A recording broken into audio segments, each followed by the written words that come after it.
নমস্কার, আমি মৌ। আপনারা দেখছেন মৌয়ের সাথে রান্নাবান্না। আশা করি সকলে ভালো আছেন। পৌষ উৎসব উপলক্ষে আজকে শেয়ার করব ছানার পুলি। একদমই নতুন ধরনের রেসিপি, খুবই সফট তৈরি হবে আর খেতেও অপূর্ব হয়।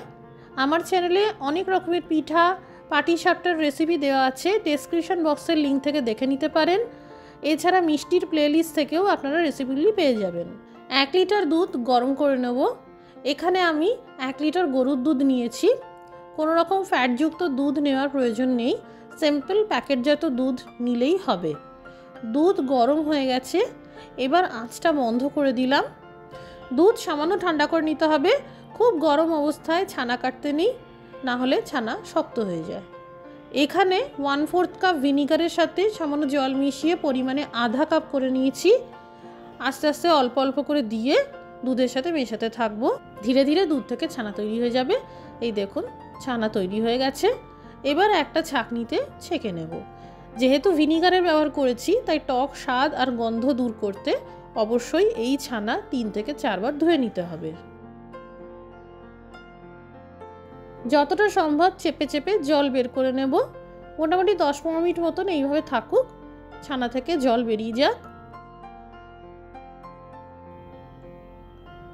ততক্ষণে এইদিকে পুরটা বানাবো। এর জন্য দিয়ে দিলাম 1 কাপ কোরানো নারকেল, 100 গ্রাম আছে। দিয়ে দিলাম নলেন গুড় 1/4 কাপ মতন, পরিমাণে 35 গ্রাম হবে। অল্প অল্প করে দিয়ে মেশাতে থাকবো। গুড় নারকেলের সাথে ভালো করে মেশানো হয়ে গেলে দিয়ে দিলাম একটা 10 টাকা দামের প্যাকেটের গুঁড়ো দুধ। আন্দাজ মতো 40 থেকে 45 গ্রাম মতন হবে।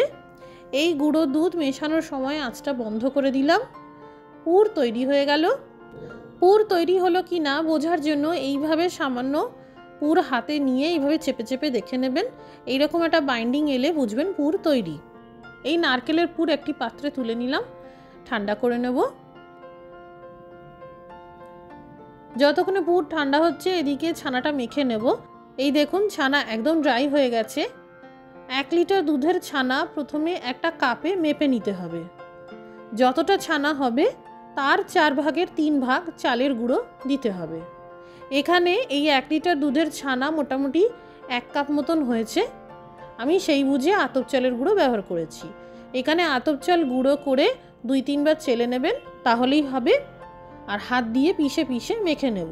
চেষ্টা করবেন ছানার প্রত্যেকটা দানা যেন মোলায়েম হয়ে যায়, এতে পুলিগুলো ফেটে যাবে না। যেরকম সাইজ করতে চান সেই বুঝে ছানার পুলিগুলো তৈরি করে নেবেন। প্রথমে এইভাবে গোলাকার করে নিয়ে তারপর চ্যাপ্টা করে দিতে হবে। এবার পুর ভরে নিতে হবে। খুব বেশি করে পুর ভরবেন না, না হলে আবার পুলি ফেটে যেতে পারে। ধৈর্য ধরে আস্তে আস্তে পুলির আকারে গড়ে নিতে হবে।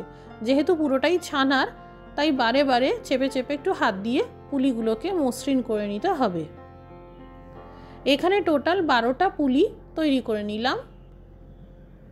ফ্রাইং প্যানে 500 ml গরুর দুধ দিয়ে দিলাম। সুতরাং এই ছানার পুলির রেসিপিতে আমার টোটাল 1.5 লিটার দুধ খরচ হলো। দুধ ফুটতে শুরু করে দিয়েছে। এবার দিয়ে দিলাম একটা 10 টাকা দামের গুঁড়ো দুধের প্যাকেট।